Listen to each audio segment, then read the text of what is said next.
After the great duck liberation, the house truly began to sing. Laughter was no longer a guilty secret.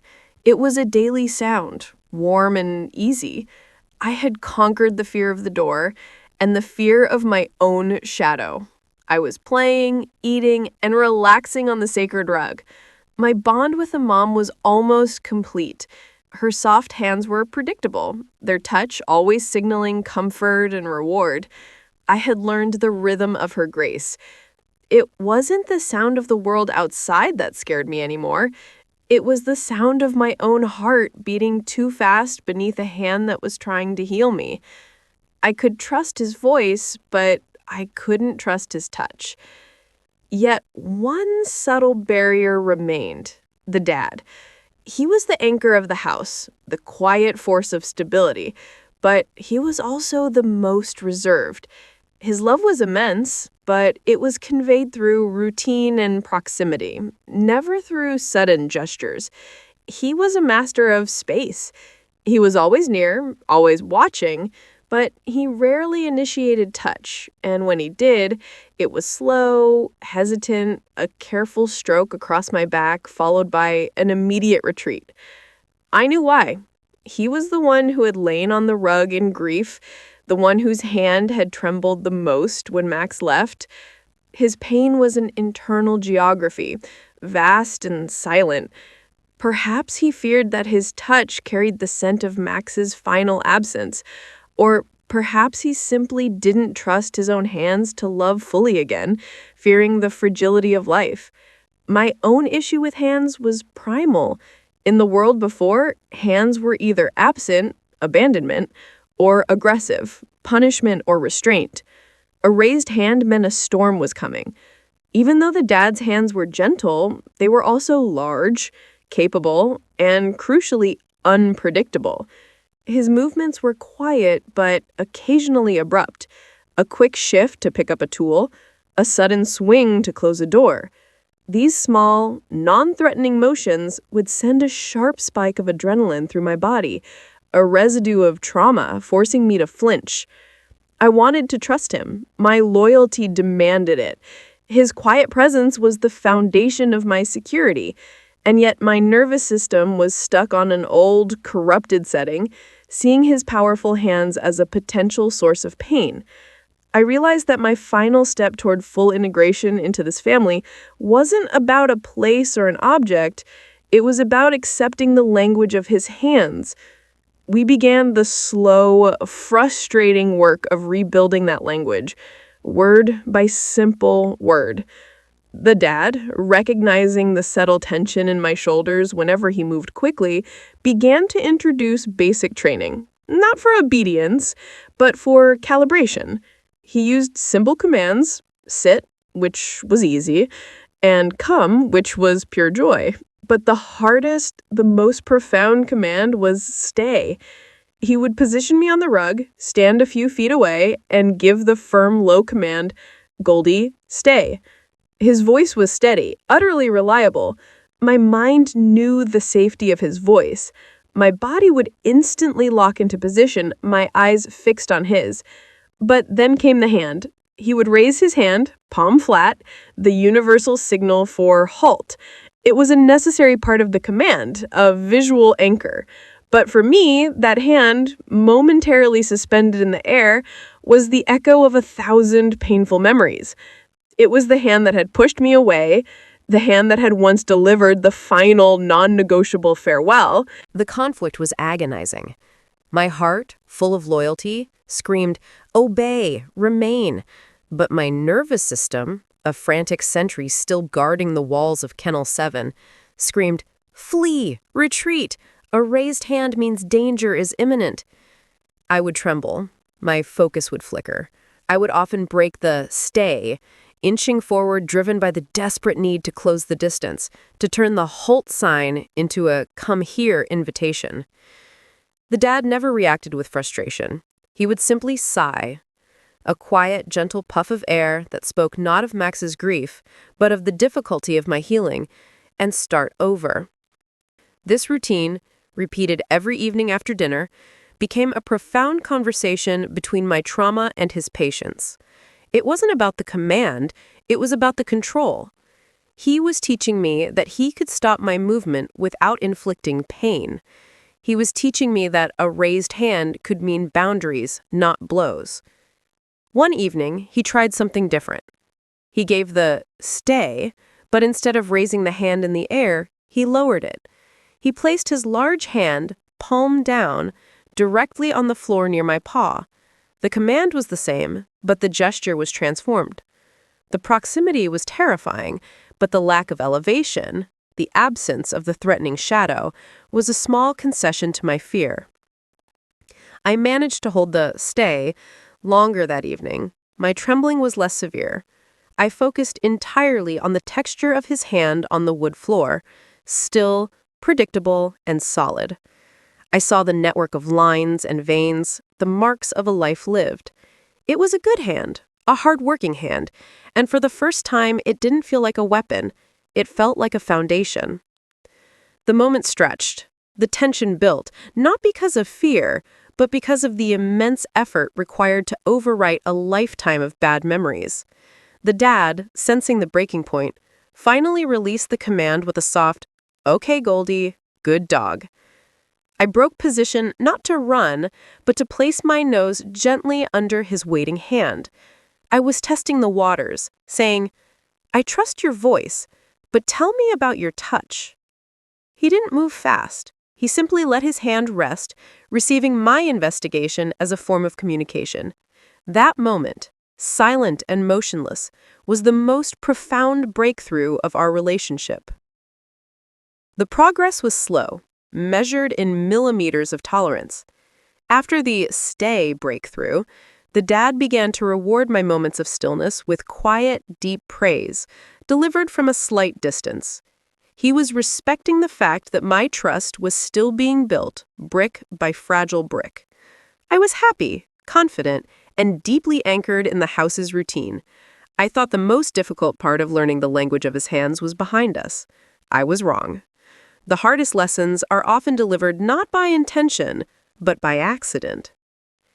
It happened on a quiet Tuesday morning. The mom was out in the garden, and the dad was attempting a complicated human ritual involving a heavy wooden box of tools placed precariously on a high shelf in the hallway closet, the very closet where the grief box of toys had been found. I was lying nearby, chewing my new tennis ball contentedly. I was relaxed, trusting the dad's proximity and enjoying the predictable sounds of his movements. He was stretching, reaching high, his back to me. I was watching him with a calm affection, no longer flinching at the subtle shifts of his large body. And then, disaster. The heavy wooden box was apparently unbalanced. With a sudden, sickening lurch, it slid off the shelf. It didn't just fall, it crashed. Crash, bang, scatter. The sound was an explosion in the quiet house, a chaotic cacophony of metal against wood, instantly triggering the deepest, most primal fear within me. The sound didn't just startle me, it ripped the peaceful present clean away, plunging me back into the terror of the past.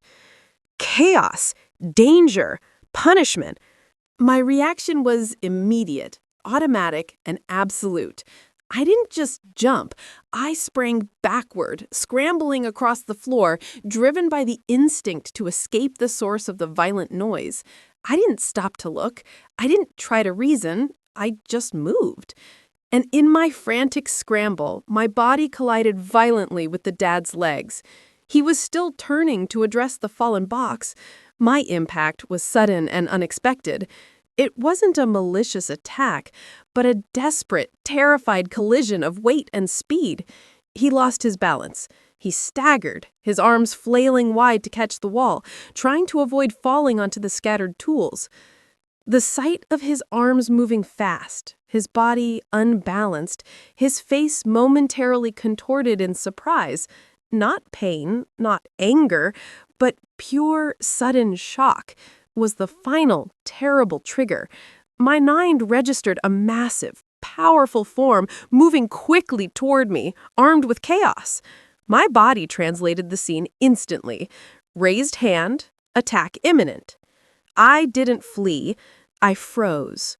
I flattened myself to the floor, my whole body trembling uncontrollably, my eyes shut tight.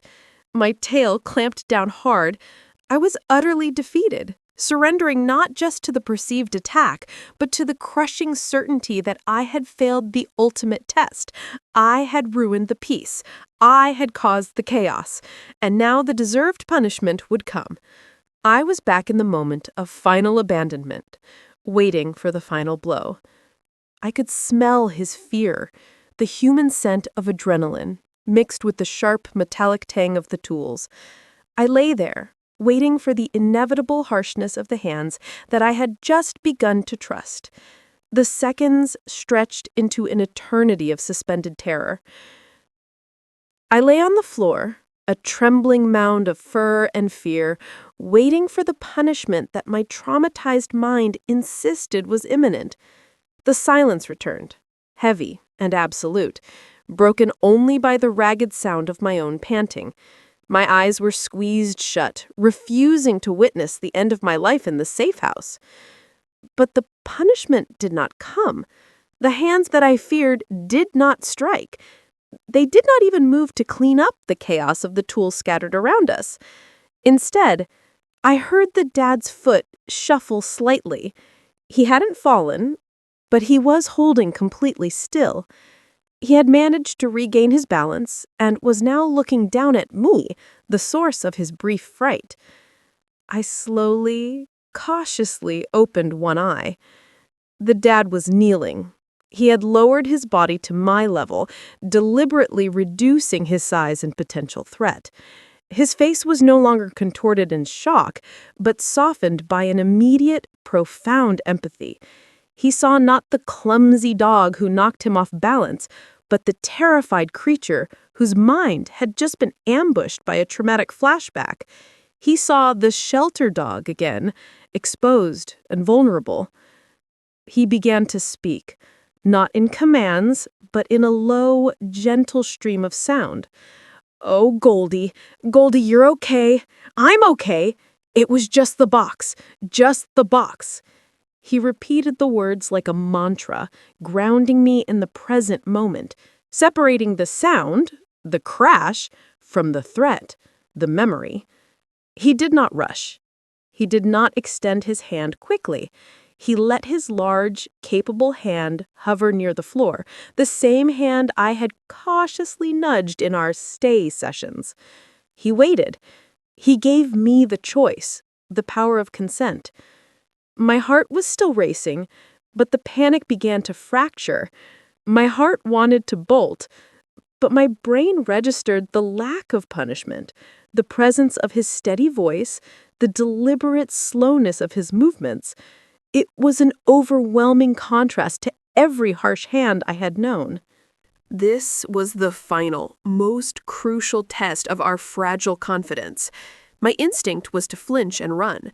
My consciousness, informed by weeks of steady love, was to trust and remain. In a massive, conscious effort of will, I forced my trembling body to stay put. I didn't move an inch. Instead, I slowly, deliberately relaxed my tail, the first sign of voluntary submission and trust. I pushed my head forward, lowering my chin, a signal that said, "I am choosing to believe you." The dad understood the signal instantly. He saw the immense courage required for me to override my deepest survival instinct. He saw the bravery in my stillness. He finally moved his hand, slowly, painstakingly. He did not pat or stroke. He simply rested his large, warm palm on the ground, a little distance from my head, waiting for me to make the final move. Then I did it. I pushed my nose forward, deliberately and gently, until it was resting squarely beneath the center of his hand. It was the complete reversal of my trauma. I was seeking the touch that my mind feared, transforming the object of terror into the source of comfort. The dad felt the weight of my acceptance. He didn't move for several seconds, letting the silence hold the weight of the moment. Then, with infinite patience, He curled his fingers slightly, offering the most gentle, quiet, and meaningful pet I had ever received. It was a language spoken without sound. You are safe. I am safe. And we are together in this healing. The moment stretched, suspended in the hallway air smelling of pine wood and scattered metal. My nose was safely tucked beneath the dad's hand. The warmth of his palm was a physical antidote to the icy spike of my adrenaline. It was the most perfect, profound silence I had ever known, containing the entire weight of my past, his grief for Max, and our fragile, hard-won future. I allowed myself to stay there, my body still slightly trembling, but my spirit finally at rest. I was breathing deeply, matching my rhythm to the slow, steady beat of his heart against the floor. He didn't move for what felt like an eternity. He simply let the moment exist, allowing the silence to deliver the deepest message. You are choosing the safety.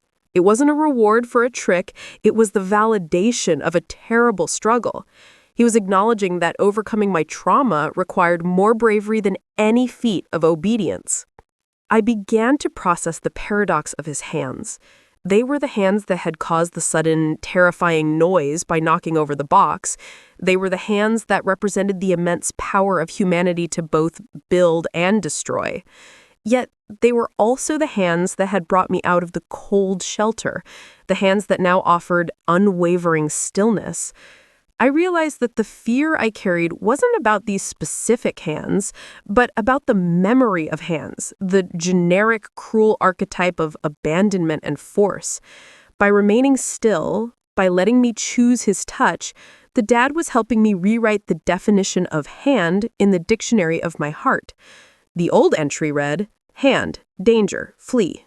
The new entry was slowly etching itself, hand, trust, stay.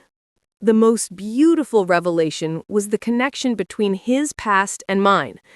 Max had taught him the devastating finality of a hand that is gone. I was teaching him the immense courage required to trust a hand that stays. We were, once again, healing each other's specific wounds. He was healing my fear of the raised hand. I was healing his fear of the empty hand. This shared space of vulnerability was our true common ground, more permanent than any rug or wall. We were communicating not through words or commands, but through the mutual language of quiet commitment and chosen presence. The simple act of his hand remaining still, despite my collision, spoke volumes about his character and his decision to be a healer, not a punisher. Finally, the dad moved, but he didn't pull away. He slid his body closer, leaning against the wall but maintaining contact. He gently slipped his other hand under my chest and very, very slowly, he pulled me toward him. It wasn't a yank or a pull, it was an invitation into his personal space, a tender embrace of the trembling dog. He didn't speak a human word. He simply lowered his head until his cheek rested on my fur, right above my ear, and he let out a deep, cleansing sigh. It wasn't the Max sigh of sorrow. It was a new sigh, the sound of relief and acceptance. He was transferring his calm directly to me, saturating my coat with his steady, solid presence. I felt the profound weight of his own guardedness finally lifting, broken not by a grand gesture, but by the quiet bravery of my stillness. It was as if by proving his hands were safe for me, he was finally proving to himself that his heart was ready to fully invest in a new love. The emotional risk he took with me was also the final, necessary step in his own journey past Max's death. He realized that the greatest honor to Max was to continue the tradition of unconditional love. We stayed there, surrounded by the scattered tools and the fallen wooden box, the scene of the chaos becoming the crucible of our ultimate bonding. The mom, who had silently returned from the kitchen, stood watching from the entrance. Her eyes were bright, Not with tears of sadness, but with the quiet illumination of understanding. She had given me the space to confront my reflection. Now the dad had given me the courage to trust the touch that healed. The balance in their family was restored, achieved through the gentle connection between the reserved man and the fearful dog. I saw the mom subtly relax her shoulders, a movement so slight that only a keen observer of human body language could notice. She was witnessing the final, necessary link forged in their new pack. I knew that training was important, but that day I learned that communication between species transcends commands. It is about emotional calibration. It is about slowing down your world so the traumatized heart can catch up. It is about distinguishing between the noise of accident and the silence of intention. True safety, I realized, is not the absence of frightening events, but the absolute certainty that the hands reaching for you are hands of healing, not harm. I slowly lifted my head and looked directly into the dad's eyes, now close to mine. They were calm, steady, and utterly devoted. The last barrier was gone. The quiet man was no longer a mystery. He was my partner in stability. I gave him a soft, deliberate lick on the cheek. My own unique, quiet, I understand. The dad slowly stood up, brushing the dirt from his jeans. He didn't rush to clean the mess. He walked past the chaos of the fallen tools, retrieved my tennis ball, and dropped it right next to my nose. It was the final affirmation. The chaos is irrelevant. The play, the joy, the bond, that is what matters. He took the time to meticulously pick up the tools, one by one, returning order to the hallway, but the internal disorder within me was already settled. The outer world could be messy. My inner world was anchored by his presence. The true, deep lesson etched into my golden heart that day was this. Love is not a promise whispered. It is a choice demonstrated. The hardest language to learn is the one spoken by the hands, but once understood, it is the only dictionary a loyal heart truly needs. You must be willing to risk pain to receive healing. You must be brave enough to distinguish the hands that accidentally startle you from the hands that deliberately hold you. The confidence you seek isn't found in your ability to fight, but in your conscious decision to stay, to remain vulnerable in the presence of overwhelming love. My final victory wasn't over the ghost in the glass or the sadness in the air. My victory was over the deeply ingrained habit of fear. And in that quiet hallway, surrounded by the beautiful mess of a new life, the dad and I finally became a complete, unbreakable unit. I had learned the final word in my new language, the word for forever. If this story has shown you the profound effort required to truly trust and be trusted, and if Goldie's courage to face her greatest fear inspires you, please don't let this moment of connection pass. Give this video your most heartfelt like, it's the gentle pet Goldie needed, and leave a comment below telling us, what golden lesson did you learn about the language of touch today? And most importantly, subscribe to Tales of a Golden Heart right now and ring that notification bell, because our journey continues into the deeper, quieter dimensions of life, loyalty, and forever love.